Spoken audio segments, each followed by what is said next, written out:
Yes. Oh no! Oh Oh my no! God. Oh no! This is not where I saw this I going. didn't see this going anywhere. I didn't see it going. I in was that with you direction. until it went a sharp left turn. Until he said our names. That was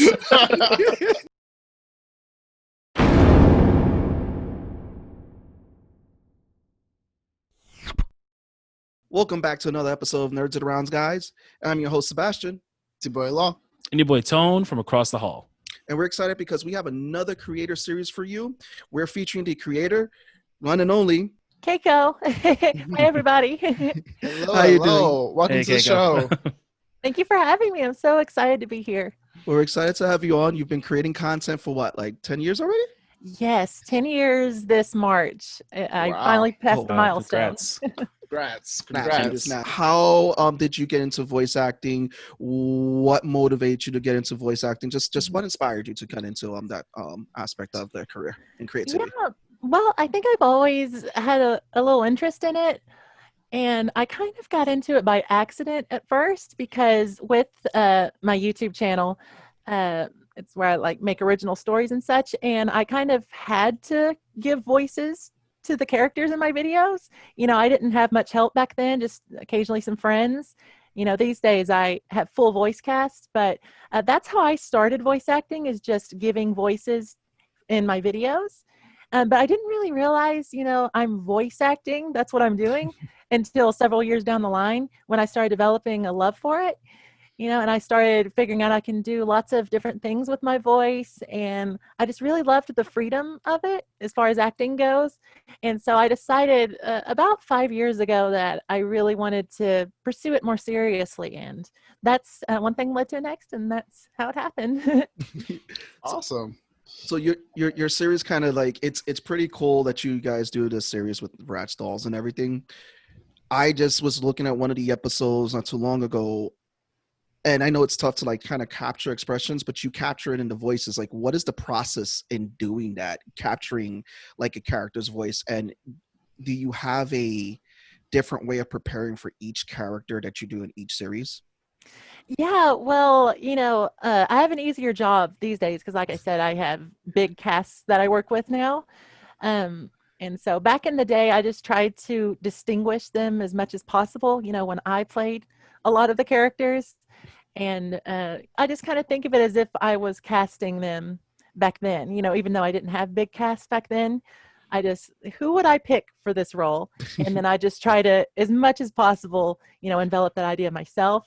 And so it's a little tricky, but I had a big variety of voices I could offer back then. But, you know, these days, it really comes down to good casting and a good script, you know, really having fleshed out characters and just knowing what they should sound like. When I invent a character in my head, I just kind of automatically know what they're going to sound like. And so whether I'm voicing them or I'm casting someone, I usually have a pretty clear idea of what I'm looking for. Awesome. Well, I've been very fortunate to work on many amazing projects with like my voice work. Sailor Moon, I'm sure you guys have heard of that. Oh yeah. Yeah. we know a lot. We've seen a lot of people do the cosplay, a lot of people do the drawings. We know Sailor Moon. Oh yeah. It was on TV at 6 a.m. when I was a kid. So Oh yeah. yeah. Yeah. Mhm. Yeah, well, there was a very popular dub of the final season, Mhm. which for the longest time wasn't released in America. And there was just, it sort of went viral. It was like 10 years ago when it first started coming out or so, a dub of the last season. And I was just amazed by the quality. And that was kind of a dream for me, you know. And several years later, when I started getting to voice acting, I messaged the director and I said, hey, here's my demo. If I can help out, you know, I'm available. And I ended up voicing Queen Beryl. There you go. Wow, that's awesome. Yeah. And so, because he's going back and dubbing some of the first season that was never released in Mhm. America. So Okay. How did that feel when he reached out to you, contacted, say, hey, listen, come, we want you to be this character? it was pretty cool because, I mean, I loved their work. And I looked up to so many of the people who were in the show who I actually ended up directing myself, which is pretty neat. The person who plays Sailor Moon, she's Melissa Sternenberg, and she's gone on to do lots of amazing projects. And I've worked with her several times. And so I just really wanted to be a part of it. And so when the day came that he asked me to join, it was just really humbling and encouraging. So it was really cool. What's been your favorite project that you've put out so far from your entertainment company? Oh gosh, that's a difficult question. That's like that's picking your favorite child. I know, gotta choose my children. Which one? Sorry, on the spot. It's cool. I gotta say, I'm really proud of Project Infinity, just because it wasn't until the last few years that I really started to hone my craft and really polish it, especially visually. I've always felt real good about my writing skills, but it took me a while to really get the art form down. And I feel very proud of it, especially with the voice cast and just visually. I'm really pleased with how it's turning out. So definitely Project Infinity, but they all have a really special place in my heart, of course. Seriously, I was telling, like we were talking, I was telling it definitely gives me a whole Team America vibe when I used to watch that. And it's just seeing where you've gone from the beginning all the way to now with how you've used the puppetry. It just, it's pretty dope. So I'm curious. So when you're casting for your show, and I know we definitely want to jump in, ask, get some more details about it, but are folks reaching out to you? Are you searching for people? Is there a place that you go to look for talent to get them involved? Or is it more so you kind of work with the same folks, or, and like everyone kind of mixes and matches in different characters from different pieces that you work on? Yeah, it's kind of a mixed bag, a little bit of everything. There are various places online where I can hold auditions. And, a lot of the times I do reach out to people. I go on talent websites and, I just kind of search through them. And if I hear someone I think has the right sound for a character, then I'll shoot them up a message. And then, of course, sometimes I do audition. And like you said, there are people you start working with often. But I do always try to start with a fresh slate, which is risky to a lot of people because most people tend to like to work with people they know are reliable. But I'm just always willing to make sure I cast whoever is truly the best for whatever part it is and take the risk. So, yeah, it's a mixed bag, a little bit of everything. Well, I want to play a little game real quick because you're the voice actress, you know everything, you got it, but now you're a casting director. I see where this is going. Oh gosh, me, Tony, and Law. How would you cast us? Yes. Oh no! Oh no! gosh. No! This is not where I saw this going. I didn't see this going anyway. I didn't see it going. I was with you until it went a sharp left turn. Until he said our names. That was. Well, I mean, just like Project Infinity, for example, I think you all could be leaders of some sort. Like all of you, I can see you playing a character like that. There's a character coming up. Yes, exactly. There's a character coming up in the next episode, the one we're working on right now, episode 10. And it's a really cool character. And it is a new leader type of role. Mm-hmm. And so that's the kind of role I can see you guys doing. Maybe, helping the good guys fight for the good cause. I was waiting to hear Pizza Man because I was ready to do it. I played cameraman number 3. he's a red shirt that just shows up for 5 seconds and then is no more. Oh, I gotta get you guys better roles than that. Cool. And to bounce off of that, what is, you had mentioned some anime has influenced you and you really love anime. What's some of your favorite anime? What are some of the animes that that you've used in your work or just, influenced you in your work?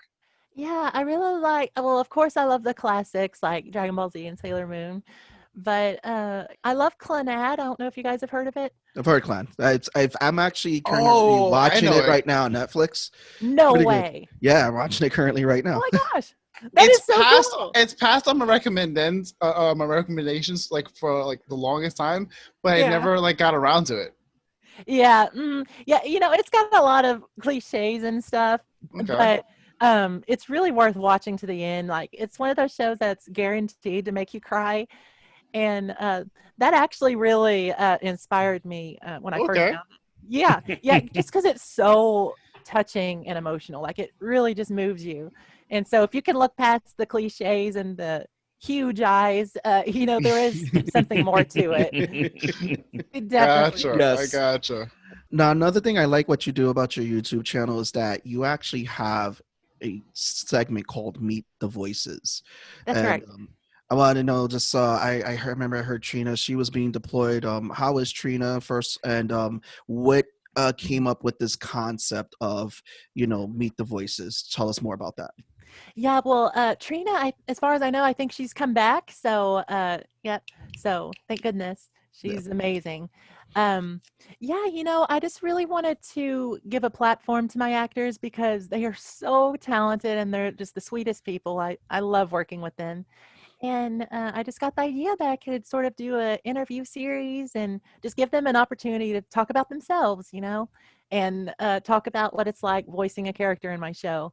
And yeah, we've got actually 2 more that are in progress right now. They'll be coming Awesome. out in just a few weeks. So I love Awesome. doing that series. What are some of the early voice actors that you like found yourself trying to emulate growing up? There are always actors that you look up to, Mhm. and to this day, I really look up to the same ones I did when I first started. I really love Michelle Ruff. I think she's got a really great voice. I don't. Have you guys heard of Bleach? Yeah, yeah, Yeah, yeah. yeah, yeah. Oh, yeah. Yeah. So she plays Rukia, and I love Karen Strassman. She's been in a lot of shows, Code Geass, and Okay. Persona. She plays Aegis. Okay, okay. And Johnny Young Bosch, I really love him. I just think he's so versatile. You He's- know, He's on the new show too on Crunchyroll. Is he in Tower of God of God. High School? No, he's in Tower of God. He Oh, plays Bam now. yeah, well, I just feel like if he could play every, male protagonist, he totally should. He just fits every single He- role. he has a very distinct voice, but he plays each voice very differently. Yeah, which is really nice. yeah, I know what you mean, because sometimes it can be annoying when they use the same actors over and over, Mhm. especially when you have a strong attachment to a character they played. Yeah. Like like all you can hear is Rukia or something like that. But they also tend to just pour so much heart into their roles that you eventually get used to it. Do you find yourself like having to differentiate yourself like between characters? Like you have to like give a very distinct like voice and like vibe to them, or do you just let the characters speak for themselves, so to speak? Like for characters I play, Mhm. I think I do a pretty good job of separating them in my head. It can be a little confusing because I tend to get chosen to reuse certain voices. Mm. Even though I can do all kinds of different ones, you tend to do a certain number of voices over and over. And so those can run together a little bit, but I think you just really have to keep in mind the character you're playing and really try to make a strong personality in your head for them so you can kind of pull on them whenever you need to. Mm-hmm. And so I don't have too hard a time with that, but it can sometimes be tricky. Now I'm going to go back to another question that I had for you. Again, I still want to find out about these Halo mass ships. What was the process in putting it together? What made you think this would look good as a spaceship? What was the whole thought process with that? I think it was like in a dollar store or something. I was just going down the aisle, and because I was, The most simple solution is always the best. It's like, I know, right? That works. Yeah, Let's do it. Yeah, that was back when I was, still working on the script, but I knew I had to find many special props that would be very impossible for me to build. And I just remember walking down the store aisle and I saw that helmet and I was like, if I turn it upside down, maybe they won't notice as much. And I glued some like Legos onto it to make it look a little different and, just made a few alterations. And boom, that's how it happened. But that's awesome.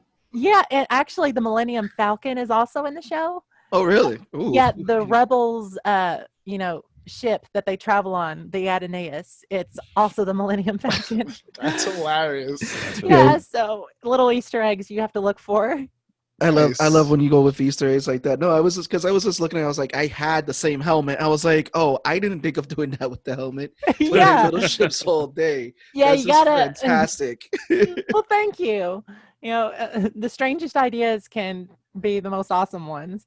and it just hits you out of nowhere. So And you have like a lot of great special effects for the show Yeah. that you guys do. Like, so do you have like a special effects team, or you're the one doing the special effects? So tell me about that process. I do all of the special effects myself, and so it's a bit time consuming, but yes, I've got experience with things like animation. I actually have an animated series. It was on Daily Motion years ago, but Oh it's not wow. because I'm going to bring it to YouTube soon. I can't wait to see that. Yes, and Okay. yeah, it looks just like a kind of cartoon you would see on Cartoon Network. It's that classic style. Mhm. But I learned a lot while I was making it, and it's still technically in progress. But I learned a lot making that, and I was able to apply the strangest little techniques to a show like Project Infinity. And I'm really good with, editing photos and making good use of Photoshop. And so you kind of mix animation with visual effects. Mhm. And I do a lot of matte painting techniques. It's if you look it up, it's kind of an old tool that people use in film to make Okay. something look like it's really there when it's not. And so, yeah, I do it all myself. And sometimes I use certain like free stock footage, like to overlay on things, Mhm. things like that. So just a blend. No, and it looks perfect. Like, again, that's a perfect mash of everything. You're building the skill set in all different departments. So it's like when you get to work with different people, you know what you want and how to, relay it to them. And I think that that's fantastic. Well, thank you, Sebastian. Thank you very much. Absolutely. What's been what's been one of like the most like out there voices that you got picked to do? Like something you were like, this isn't really in my wheelhouse, but I guess if it works, it works. Yeah, I think probably the craziest thing I had to do was